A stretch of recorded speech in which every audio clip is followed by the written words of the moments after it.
संविधान मनुवाद को परेशान नहीं करता है, मनुवाद ही मानवता को परेशान करता है। जो मनुवाद है, जिसको हम ब्राह्मणवाद भी बोलते हैं, वो गैर बराबरी पर आधारित है। वो न्याय की बात नहीं करता है, वो अन्याय की बात करता है। वो समता की बात नहीं करता, वो विषमता की बात करता है। वो स्वतंत्रता की बात नहीं करता, वो गुलामी की बात करता है। वो भाईचारे की बात नहीं करता है, वो दुश्मनी की बात करता है। जबकि संविधान न्याय, समता, स्वतंत्रता और भाईचारे की बात करता है। वो प्रत्येक व्यक्ति को वो सारे अधिकार देता है जो बड़े से बड़े व्यक्ति के पास होते हैं। संविधान किसी के साथ भी कोई भी गैर बराबरी नहीं करता है। संविधान में मौलिक अधिकार छोटे बच्चे से लेकर बुजुर्ग व्यक्ति तक भी मौलिक अधिकार है। संविधान की नज़रों में सारे व्यक्ति समान हैं और संविधान किसी भी धर्म को प्रमोट नहीं करता है, सारे धर्मों को समान मानता है, सारे व्यक्तियों को समान मानता है। ये जो मनुवाद है, इसने तो जाति में से जाति, जाति में से जाति, वर्ग में से वर्ग निकालने का काम किया है। एक इंसान को दूसरे इंसान से नफरत करने का काम किया है। बाबा साहब डॉक्टर अंबेडकर ने जो हजारों सालों की गुलामी थी, उसको काटकर एक अच्छा संविधान देने का काम किया है, जिससे देश चल रहा है। मगर कुछ चंद लोग संविधान को खत्म करके फिर मनुस्मृति स्थापित करना चाहते हैं। वो फिर दोबारा स्टेटस को बनाए रखना चाहते हैं। फिर वो दोबारा मानव के अंदर एक इतना भेदभाव करना चाहते हैं। जब इनके लोगों को संविधान बनाने का या कोई ग्रंथ बनाने का मौका मिला, तो इनके लोगों ने क्या कहा कि एक पढ़ सकता है, एक लड़ सकता है, एक व्यापार कर सकता है, और बहुत सारे लोग इन सब की चमचागिरी करेंगे, इनकी सबकी गुलामी करने का काम करेंगे। मगर धन्य है बाबा साहब डॉक्टर अंबेडकर। जब बाबा साहब डॉक्टर अंबेडकर को संविधान बनाने का मौका मिला, तो बाबा साहब डॉक्टर अंबेडकर ने कहा कि सब पढ़ सकते हैं, सब लड़ सकते हैं, सब व्यापार कर सकते हैं और सब सबकी सेवा कर सकते हैं। तो ये विधान ज़्यादा अच्छा है या वो विधान ज़्यादा अच्छा था? अगर हमको लड़ने का अधिकार हो, हमको पढ़ने का अधिकार होता, तो ये देश कभी गुलाम नहीं होता। अगर हमको लड़ने का अधिकार होता, तो ये देश कभी गुलाम नहीं होता। अगर हमको व्यापार करने का अधिकार होता, तो ये देश कभी भी गरीब नहीं होता। ग्लोबल हंगर इंडेक्स की रिपोर्ट है, आज भी इंडिया के अंदर 20 करोड़ लोग रात को भूखे सोते हैं और हमको अधिकार ही नहीं दिए। तो आज जो संविधान है, वो सबको बराबर का अधिकार देता है। कोई भी IAS, PCS, doctor, engineer, professor, जज, वकील बन सकता है। कोई भी बड़े से बड़े पद पर जाकर बैठ सकता है। कोई भी राजा बन सकता है, कोई भी मुख्यमंत्री बन सकता है, कोई भी राष्ट्रपति बन सकता है, कोई भी प्रधानमंत्री बन सकता है, कोई भी चीफ जस्टिस ऑफ इंडिया बन सकता है। ये संविधान गारंटी देता है। इसलिए संविधान को सुरक्षित रखना हमारा काम है। तो फिर बदलने की बात क्यों होती है? बदलना वो चाहते हैं जो संविधान से नफरत करते हैं, जो बाबा साहब डॉक्टर अंबेडकर की विचारधारा से नफरत करते हैं, जो समता से नफरत करते हैं, जो विषमता पर काम करते हैं, जो अन्याय पर काम करना चाहते हैं, जो अन्याय के साथ इस देश में अन्याय को स्थापित करना चाहते हैं। वो लोग भारत के संविधान से नफरत करते हैं, क्योंकि भारत का संविधान बड़े से बड़े व्यक्ति को भी और छोटे छोटे जो गरीब व्यक्ति है, उसको भी बराबर का अधिकार देता है। वोटिंग का अधिकार का बराबर देता है, नौकरियों का अधिकार बराबर देता है, सब चीज का अधिकार बराबर देता है। मगर कुछ ग्रंथ हैं जिनमें बार बार ये लिखा गया है कि इस देश की ज्यादातर जनसंख्या को गुलाम बनाए रखना उनमें लिखा हुआ है। तो इसलिए जब बाबा साहब डॉक्टर अंबेडकर ने संविधान बनाया, तो आर्टिकल 13 कहा कि फंडामेंटल राइट्स का कोई अगर वॉल्यूशन करता है, तो उन सारे ग्रंथों को, सारी कस्टम्स को, सारे जितने भी कानून चल रहे थे, उन सबको खत्म कर दिया जाएगा। अब फंडामेंटल राइट्स ही इंसान के लिए सबसे सुप्रीम होंगे। संविधान ही सबसे पहले परिवर्तन की एक नींव रखी बाबा साहब डॉक्टर अंबेडकर ने। जब संविधान ये गारंटी देता है आप लोगों को कि आप व्यापार कर सकते हैं, तो फिर एक वर्ग का उस पर वो कब्जा नहीं है, सारे लोग व्यापार कर सकते हैं। जब संविधान को आपको अधिकार देता है कि आप चुनाव लड़कर इस देश में आप CM PM बन सकते हैं, तो फिर एक वर्ग के लोग राजा नहीं बनेंगे। संविधान आपको अधिकार देता है कि आप अपने बच्चों को जिस भी रास्ते पर, जिस भी आप फील्ड में ले जाना चाहे, उस पर जा सकते हैं। तो ये संविधान गारंटी देता है। मगर उन लोगों के ग्रंथ तो सिर्फ ये कहते हैं कि एक वर्ग के लोग ही पढ़ सकते थे और जितने लोग हैं वो नहीं पढ़ सकते थे। उनके ग्रंथ तो यही कहते हैं कि भैया कुछ लड़ने का जो अधिकार तो कुछ लोगों पर था। तो ऐसा जो कानून है, वो विषमता का कानून है, वो गैर बराबरी का कानून है। जो भारत का संविधान है, जो भारत का संविधान बाबा साहब डॉक्टर अंबेडकर ने दिया, जो पूर्ण रूप से 26 जनवरी 1950 को लागू हुआ था, उस संविधान में सबके लिए बराबर के अधिकार दिए गए हैं। ये बहुत ही सुंदर अच्छा संविधान है। जब नेल्सन मंडेला भारत में आए थे, तो नेल्सन मंडेला ने कहा था कि भारत में सबसे अगर ताकतवर कोई चीज़ है तो भारत का संविधान है।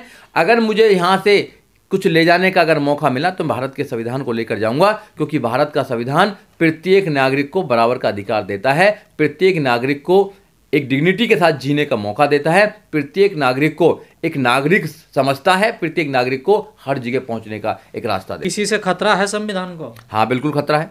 संविधान को खतरा है मनुवाद से। मनुवादी लोग, जो मनुवादी विचारधारा के लोग हैं, वो संविधान की वैल्यूओं को खत्म करना चाहते हैं। वो धर्म के नाम पर इस देश को चलाना चाहते हैं। धर्म के नाम की अफीम नौजवानों को वो चटाना चाहते हैं।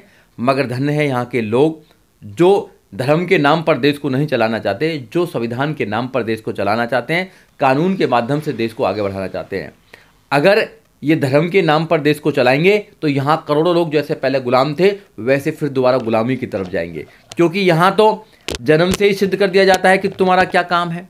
संविधान बताता कि नहीं, तुम्हारा ये काम नहीं है, तुम चुनोगे कि तुम्हारा क्या काम है। मगर उनके ग्रंथ बताते हैं कि अगर कोई अगर सो कोल्ड जो जातियां बता के एक जाति में अगर जन्म ले लिया तो जाति का क्या काम है, ये लोग बताने का काम करते हैं। मगर संविधान कहता है नहीं, आपने किसी भी घर में, संविधान के सामने तो सारे ग्रंथ जीरो हो जाते हैं। नहीं, बिल्कुल बिल्कुल ग्रंथ जीरो है।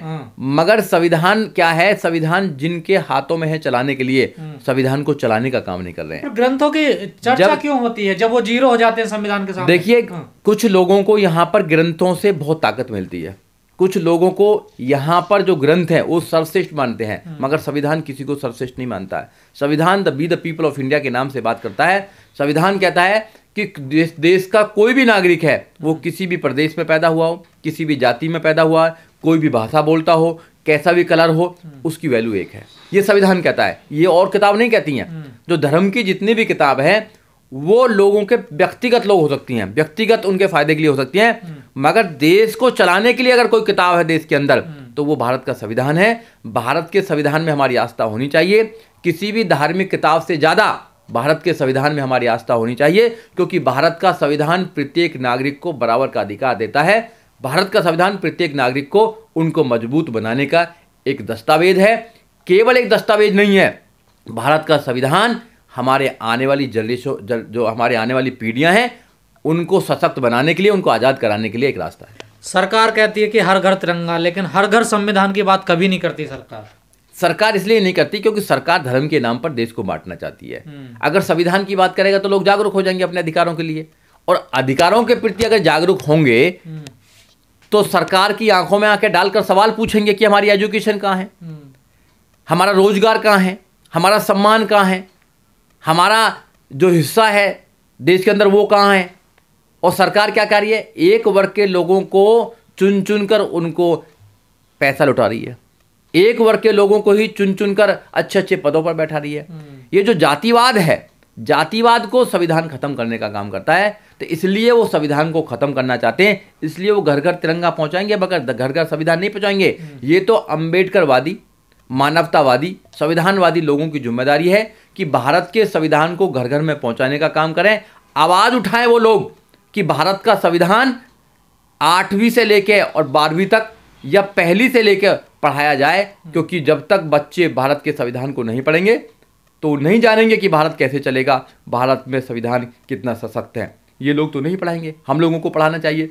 जब हम लोगों ने या बहुजन समाज पार्टी ने आवाज़ उठाई, जब भी जो सुप्रीम कोर्ट है देश का, जो भारत के संविधान का एक प्रकार से गार्जियन भी है, क्योंकि भारत के संविधान की सुरक्षा कौन करेगा? सुप्रीम कोर्ट करता है। तो वहाँ पर भारतीय निर्माता बाबा साहब डॉक्टर अम्बेडकर का स्टैचू लगाने का काम भी किया है, पार्लियामेंट में भी लगा हुआ था। बाबा साहब डॉक्टर अम्बेडकर केवल एक जाति के नेता नहीं थे, बाबा साहब डॉक्टर अम्बेडकर इस देश के मसीहा थे। बाबा साहब डॉक्टर अम्बेडकर इस देश के निर्माता थे। बाबा साहब डॉक्टर अम्बेडकर अगर नहीं होते तो ये देश आज़ाद नहीं होता। अगर बाबा साहब डॉक्टर अम्बेडकर संविधान नहीं बनाते तो इतनी आराम से जो देश आज़ाद होकर देश चलने लगा, देश में इतनी परियोजना चली, देश में इतनी योजनाएं लगी, बाबा साहब डॉक्टर अम्बेडकर की देन है। इसलिए बाबा साहब डॉक्टर अम्बेडकर भारत के संविधान को प्रत्येक घर में और प्रत्येक इंसान के माइंड में होना चाहिए। सुप्रीम कोर्ट में जो स्टैचू लगा बाबा साहब का, बड़ी सफलता मान रहे हैं आप उसको? देखिए, ये कोई सफलता का काम नहीं है, ये तो पहले ही लगना चाहिए था। 75 साल हो, हाँ, 75 साल, लगभग 75 साल के बाद अगर लगी है तो ये अफसोस की बात है। पहले ही लगना चाहिए था। एक खुशी है कि हाँ, आज बाबा साहब डॉक्टर अम्बेडकर का एक स्टैचू, वो संविधान जो बाबा साहब डॉक्टर अम्बेडकर ने बनाया था वो हाथ में लेकर बाबा साहब डॉक्टर अम्बेडकर के स्टैचू सुप्रीम कोर्ट के प्रांगण में लगा है। ये हमारे लिए खुशी की बात है और सबके पूरे देश के लिए होनी चाहिए। ये इसका श्रेय किसको जाएगा, राष्ट्रपति द्रौपदी मुर्मू को या फिर किसको, समाज को? इसका श्रेय बहुजन समाज पार्टी को जाएगा, क्योंकि बहुजन समाज पार्टी के जो नेता हैं अशोक सिद्धार्थ जी, उन्होंने 2018 में लॉ मिनिस्टर को चिट्ठी लिखी, फिर 2019 में लॉ मिनिस्टर को चिट्ठी लिखी, 2019 में प्रधानमंत्री को चिट्ठी लिखी नरेंद्र मोदी जी को, और फिर 2021 में किरेन रिजिजू जो है, जो लॉ मिनिस्टर है, उनको चिट्ठी लिखने का काम किया। बहुजन समाज पार्टी ने दबाव बनाने का काम किया कि जो संविधान के रक्षक है सुप्रीम कोर्ट, अगर उसमें बाबा साहब डॉक्टर अम्बेडकर की स्टैचू नहीं लगेगी तो कहाँ लगेगी। बाबा साहब डॉक्टर अम्बेडकर बहुत प्रोमिनेंट लॉयर थे, बहुत एक योग्य व्यक्ति थे बाबा साहब डॉक्टर अम्बेडकर। नए संसद भवन में नहीं लगी है, वहाँ भी लगेगी, बिल्कुल लगेगी, 100% लगेगी वहाँ भी। और नया संसद का नाम बाबा साहब डॉक्टर अम्बेडकर के नाम से होना चाहिए। लोगों ने मांग भी करी थी, बहुजन समाज पार्टी भी मांग करती है, लगातार करती रहती है। ये देश अगर पहचाना जाता है, अगर देश की बाहर कोई वैल्यू है तो बुद्ध के नाम से और अम्बेडकर के नाम से पहचाना जाता है। जब प्रधानमंत्री देश से जाते हैं तो बोलते हैं मैं बुद्ध के देश से, अम्बेडकर के देश से आया हूँ। वो नहीं बताते किसके देश से आए, वो बताते हैं बुद्ध के देश से आया हूँ। और यही अफसोस की बात है कि इनकी सरकारों ने और इनके लोगों ने बुद्ध के और अम्बेडकर के खिलाफ युद्ध छेड़ रखा है। बाबा साहब डॉक्टर अम्बेडकर के संविधान को जलाना चाहते हैं, बाबा साहब डॉक्टर अम्बेडकर की स्टैचुओं को ये तोड़ना चाहते हैं, खंडित करना चाहते हैं।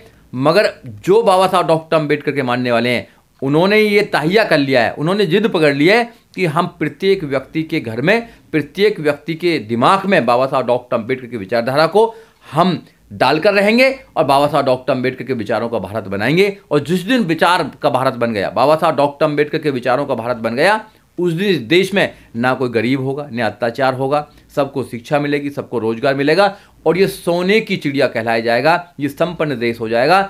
अफसोस की बात तो यही है कि बाबा साहब डॉक्टर अम्बेडकर के बताए हुए रास्ते पर यहाँ के नेता, यहाँ की सरकारें नहीं चल रही हैं। देश में बाबा साहब डॉक्टर अम्बेडकर के संविधान को लागू हुए लगभग 74 साल हो गए हैं, मगर आज तक पूर्ण रूप से भारत का संविधान लागू नहीं हुआ है।